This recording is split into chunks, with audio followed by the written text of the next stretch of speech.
My name is Liana Cortez, and for the past year I've lived under a label that crushed everything I thought I was.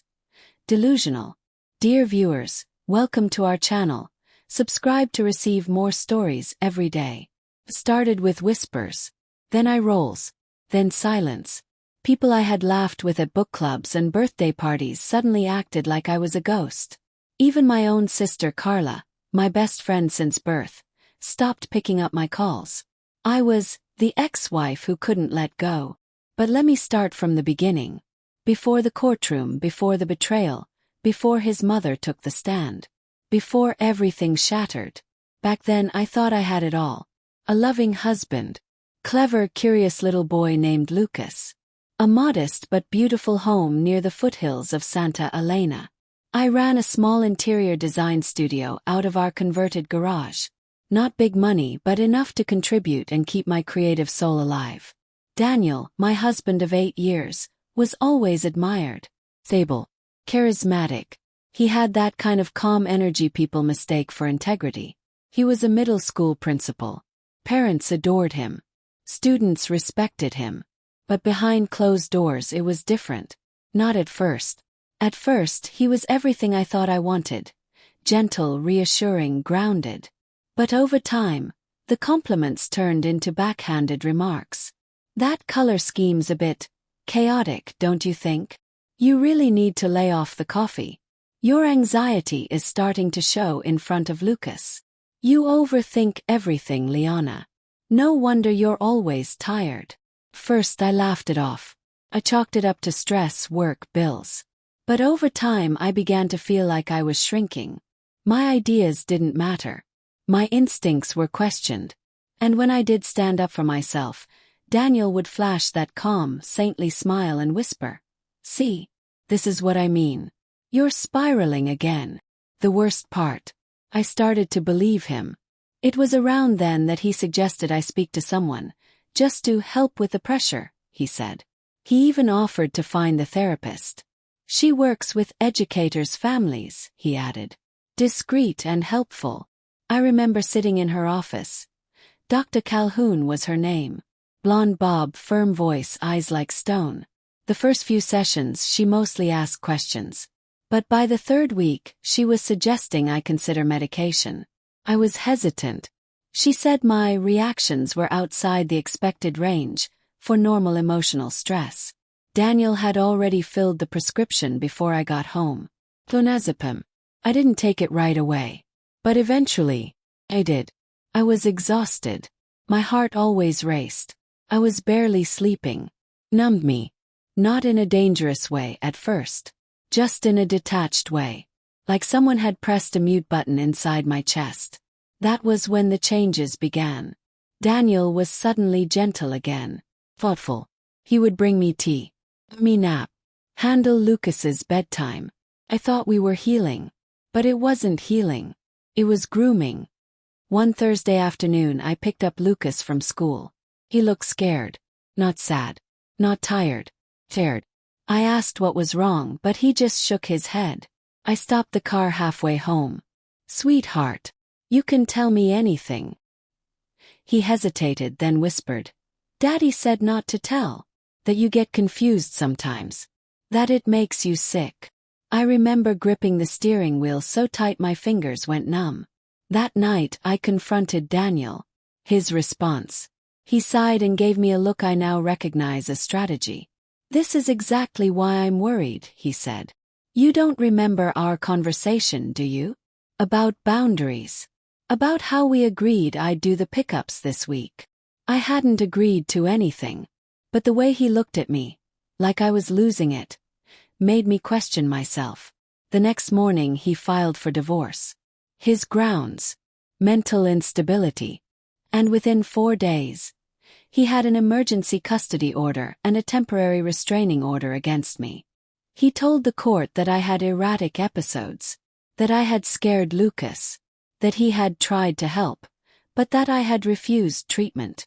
The therapist's notes supported his claim. Even my own sister believed him. You've changed, Lee, Carla said on the phone. You always sound so tired, so paranoid. Are you really okay? I told her everything. Every detail. She didn't say anything for a long time. Then, "I think you should talk to someone again."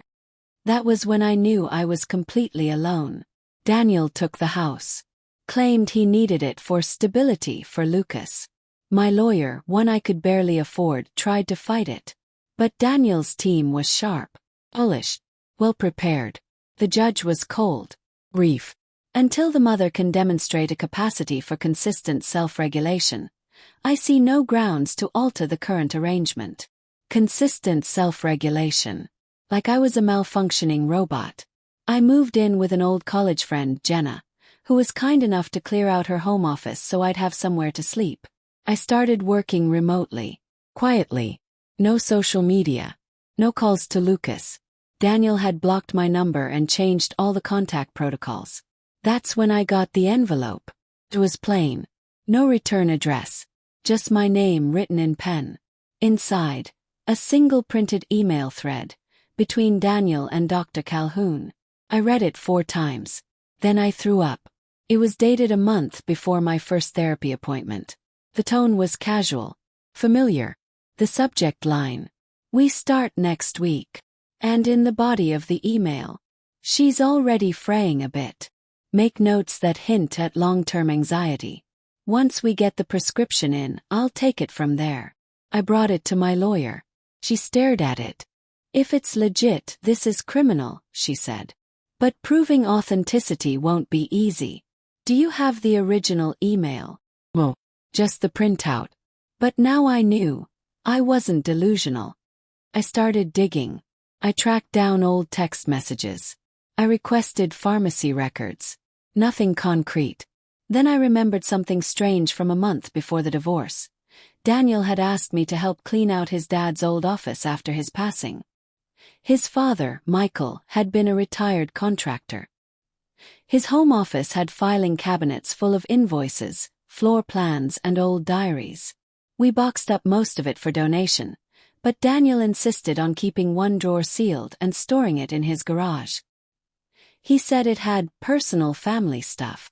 That drawer haunted me, but I had no way to access that garage. Until I remembered something else. His mother, Gloria. We'd never been close. She was cordial, distant, always a bit judgmental. But when I called her, she actually picked up. Her voice was flat. Guarded. "I don't think it's a good idea for us to speak, Liana. I just need one thing," I said. "From Michael's office. That drawer Daniel kept locked." Silence. Then, "Why?" I told her everything. The therapy. The medication. Custody. The email. The calendar I'd seen Michael using when he was alive, where he used to write down everything in pen, even private thoughts. I remembered seeing something scribbled about Daniel once, but hadn't thought twice at the time. "Please," I said. "Michael documented everything. If there's anything in that drawer." Another pause. Then, "I'll call you tomorrow." That night I barely slept. The next morning Gloria called. "I'm sending something," she said. "You didn't hear it from me." Package arrived 2 days later. Inside, a worn, leather-bound calendar, a USB stick, a yellow post-it with the words, "For the judge, not the press." I opened the calendar first. My hands trembled. On 3 separate days, Michael had written notes. Daniel mentioned setting her up. Said it wouldn't take much, just some pills and patience. Argued with Daniel today. Told him I'd never forgive him if he went through with it. He laughed. Said, "She'll thank me one day when she's locked away and I'm full-time dad." Monster. That was when I knew I was going back to court. This time, not as the woman trying to prove she wasn't crazy, but as the woman ready to expose the man who built his case on lies, and the family who had stayed silent. Step 1. Gloria. His own mother. And the next time we stepped into that courtroom, she would be my witness. The day of the hearing felt like a funeral, cold, tense, and quiet with judgment. I walked into the courthouse gripping my lawyer's arm like a lifeline. In my bag was the calendar, the USB drive, the yellow post-it, everything Gloria had sent. My lawyer Monica, had reviewed it all and filed a motion to submit new evidence and reopen the custody case. Daniel's side tried to block it. They said the calendar could have been fabricated. They said the late Michael Cortez wasn't of sound mind in his final years. They said Gloria's involvement was suspect. But the judge, a different one this time, allowed it to proceed. Let the court hear the testimony. Then I will decide what is admissible. Daniel sat across from me, expressionless. His jaw clenched once. Just once. That was the only crack I saw in his mask. Lucas wasn't there, thank God. Children were kept far from these kinds of proceedings. But his absence burned in my chest. Because I was about to burn every lie to the ground. The first witness was Daniel's lawyer, who rehashed every accusation from the original hearing. Instability, paranoia, erratic mood swings, concern for Lucas's safety. Monica let him finish. Then she called the first new witness. Gloria Cortez. Heads turned. Even Daniel did a double take. Gloria walked in with perfect posture. Her silver hair was pinned up neatly. She wore dark blue slacks and a tailored coat that whispered quiet wealth and restrained fury. She clutched the calendar like it was scripture. She did not look at her son. The judge motioned for her to begin. I am Gloria Cortez. I am the mother of Daniel Cortez. And I'm here today because I can no longer keep quiet. Daniel shifted in his seat. His eyes narrowed. Gloria took a breath. I didn't interfere before. I told myself it wasn't my place. That Daniel and Liana needed to figure it out themselves. But when my husband passed and I went through his things, I found this. She held up the calendar. This is Michael Cortez's handwriting. My husband never forgot a detail. He documented everything. In this calendar, he wrote down specific conversations he had with Daniel. Quotes. Intentions. Including statements that Daniel planned to manipulate Liana into seeming unstable. Daniel's lawyer jumped in. Objection. Hearsay. No way to authenticate. The judge held up a hand. We'll allow her to continue for now. Gloria opened the calendar and read. He laughed. Said, she'll thank me when she's locked away and I'm full-time dad. Monster. Gasps rippled across the courtroom. I didn't want to believe it, she continued, voice shaking. So I ignored it. Kept my distance. But then Liana called me. Desperate. And I remembered what my husband said. If you stay silent, you're complicit. So I'm not staying silent anymore. Monica asked her to confirm the authenticity of the calendar. Gloria swore under oath that it was real. That she mailed it to me herself. That she never told Daniel. Then Monica moved to the USB drive. Mrs. Cortez, are you familiar with what's on this file? Gloria nodded. It's a voicemail from Michael's landline. He had an old answering machine. Most of the messages were junk. But one was from Daniel. The courtroom hushed. The judge nodded. Monica played the audio. Daniel's voice echoed from the speakers. She's already halfway there. I just need to nudge the rest. The therapist owes me a favor. And once the meds kick in, she won't know up from down. It'll be clean. Quiet. She won't even see it coming. Then a pause. Then laughter. Cold, cocky laughter. Lucas will be better off. And I'll finally have peace. The courtroom froze. Even Daniel's lawyer looked shaken. My hands trembled, but not from fear. From validation. It wasn't just a feeling anymore. It was real. Documented. Recorded. I watched Daniel's mask start to crumble. He leaned over to his lawyer, whispering frantically. Gloria sat back, silent and still. She had chosen a side. The judge called a recess. Monica led me into a quiet hallway. We'll ask for an emergency motion to reverse the custody arrangement, she said. But more than that, we can now pursue criminal charges. My mind spun. What mattered most, though, wasn't revenge. It was Lucas. Getting him back. Clearing my name in his eyes. That afternoon we reconvened. The judge had reviewed the evidence in private. He was calm, stern and direct. Based on the documentation, the witness testimony, and the recording, this court finds sufficient grounds to revisit the custody decision and calls into question the integrity of the previous proceedings. Daniel stood, fists clenched. "I never meant to hurt anyone," he said, voice breaking. "I was protecting my son." The judge didn't flinch. "You fabricated medical conditions. You corrupted professional testimony. You manipulated the legal system. This is not protection. This is calculated abuse." He turned to me. "Ms. Cortez, pending a formal hearing and child welfare assessment, the court hereby reinstates shared custody effective immediately. The child is to reside with you starting this week, with court-supervised visitation for Mr. Cortez."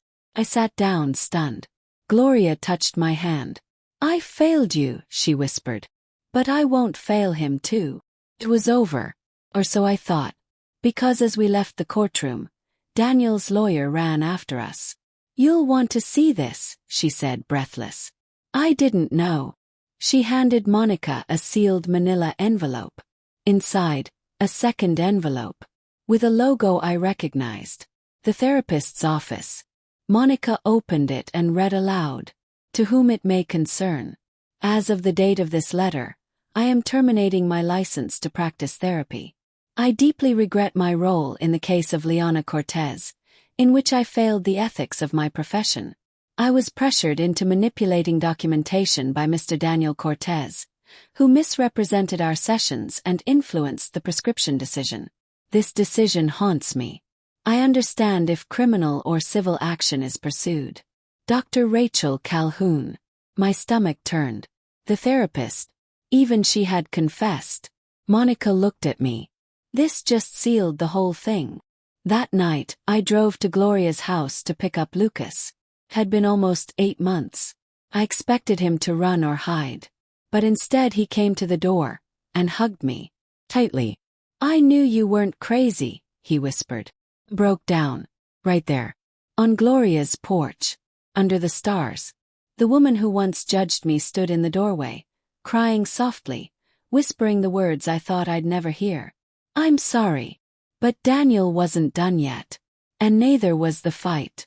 Because what I didn't know was that Daniel had filed one last motion, a desperate attempt to regain control. He claimed the calendar was fabricated, that the voicemail was altered, that Gloria was coerced.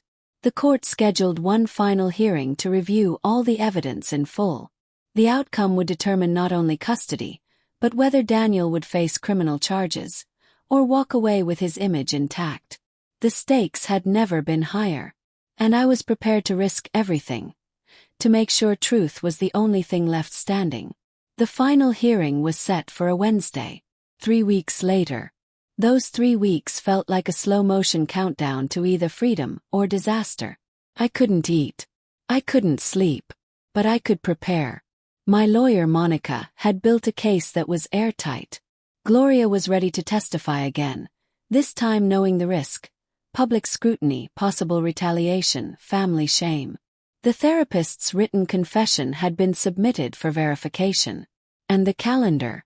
We had it authenticated by a forensic document analyst, who confirmed the handwriting matched other journals written by Michael Cortez. But Daniel wasn't folding. He was fighting harder than ever. His team accused me of orchestrating a smear campaign. They claimed Gloria had a motive, bitterness toward her son after Michael's death. They tried to paint me as the master manipulator, not the victim. And they said the voicemail was edited. So Monica did something bold. She requested a subpoena for Daniel's email records from the months leading up to the first therapy appointment, arguing that it was relevant to the therapist's letter and to the claims of coaching. The judge granted it. Daniel's side fought back. But the court ordered compliance. When the emails arrived, I sat across from Monica in her office, watching her face as she scanned the first few lines. She looked up. "You're going to want to see this."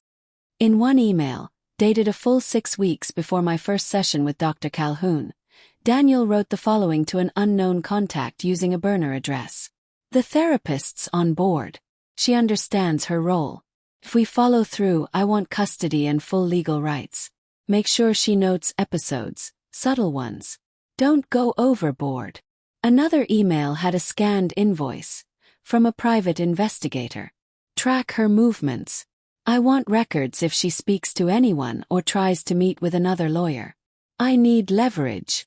And one more titled simply, Plan B. It was the one Monica printed and slid across the desk to me. My hands shook as I read it. If she ever finds out, I'll call her unstable and paranoid. It's not hard. Everyone already thinks she's emotional. If my mom turns, we'll frame it as grief confusion. We can control this. Just be calm. Always be calm. The words stared up at me like a confession written in ice. Cold, emotionless, and ready to melt under pressure. This was it. The final puzzle piece. The day of the hearing arrived. Lucas was with a court-appointed guardian during the session. Gloria walked in by my side, her arm looped with mine. For the first time in years, I didn't feel like I was walking into a courtroom. I felt like I was walking into a reckoning. Daniel looked different that day. He wore the same navy suit, the same polished shoes. But his eyes, they darted. His fingers twitched. He didn't speak to anyone, not even his lawyer. The judge opened with formality, then invited Monica to present the new findings. She did. First, the calendar with expert confirmation. Then the voicemail, with digital timestamping and audio verification. Then the therapist's written confession, now notarized and officially surrendered to the state board. And finally the emails, one by one. Read aloud, each more damning than the last. Daniel's lawyer objected multiple times. The judge overruled them all. And then, Monica rested her case with one last request. Your Honor, she said, voice steady, we request a character witness. Someone who lived inside the home during the years of this relationship. Someone who's remained silent, until now. Turned. And my breath caught. Carla, my sister. I hadn't seen her in 6 months. She stepped forward. Daniel's expression shifted. I knew what he was thinking. She won't say anything. She never believed Liana. And maybe that used to be true. But not today. Carla took the stand, was sworn in, and sat tall. My name is Carla Santos. I'm Liana's sister. I was also Daniel's sister-in-law for 8 years. Her hands were clasped tightly in her lap. I came today because I've been a coward. Believe Daniel. I thought my sister was unraveling. But a few weeks ago, I received a folder in the mail. I paused. Inside were copies of emails. And a photo of a text thread, from my own phone. One Daniel had screenshot a year ago. A conversation where I doubted Liana. And he had written underneath it. Told you. She's losing it. Tears filled her eyes. I realized I was part of his plan without knowing it. He used my doubt to strengthen his case. I fed him the very words he used to hurt her. Silence. Pin drop silence. I'm not here to fix everything. But I'm here to say I believe my sister now. Believe every word. And I hope the court does too. That was the end. The judge recessed for deliberation. 2 hours later, we returned to hear the final ruling. The courtroom was packed. Reporters had gathered outside. The story had leaked. The calendar case, they were calling it. The judge addressed the room. This court finds overwhelming evidence that Mr. Daniel Cortez deliberately manipulated professional documents, personal relationships, and legal proceedings to portray Ms. Liana Cortez as mentally unfit. Daniel stared straight ahead. As such, I hereby grant Ms. Cortez full legal and physical custody of Lucas Cortez. Mr. Cortez's visitation rights are revoked until a full psychological evaluation is completed and supervised visitation deemed safe. Closed my eyes. It was done. But the judge wasn't finished. In addition, the court is referring this matter to the district attorney for review of potential charges, including perjury, fraud, and conspiracy to obstruct justice. Daniel stood up suddenly. This is insane, he snapped. I'm the stable one. I was the one trying to help. The judge banged the gavel once. This court is adjourned. Outside the air felt different. Lighter. Lucas ran into my arms outside the courthouse. "Can we go home now?" he asked. Smiled. "Yes, baby. We're going home." 3 months later, I returned to my design studio. Clients started trickling back in. Word had spread. Not just about what I'd been through, but how I'd fought back. One of my first new projects was for a women's legal clinic. They wanted a space where survivors of domestic and psychological abuse could come for help. They gave me full creative control. I designed it in soft earth tones, with soaring windows and a quiet reading room. I named it Room 214, after the courtroom where I got my life back. As for Daniel, he took a plea deal. He won't serve jail time, but he's lost his job, his license, and any real chance at regaining custody. He'll live with the consequences of his choices in every application, every background check, every whisper in the community he used to own. Gloria visits Lucas every Sunday. Carla and I go to therapy together. And the calendar, the original, it's framed on my wall, right above my desk, open to the page where Michael Cortez wrote, "If you stay silent, you're complicit." That page saved my life. And now I help others write their own. One truth at a time. Dear viewers, thank you for watching. If you like this story, please subscribe to our channel to receive more stories every day. Share with us what you think of this story and tell us where you're watching from.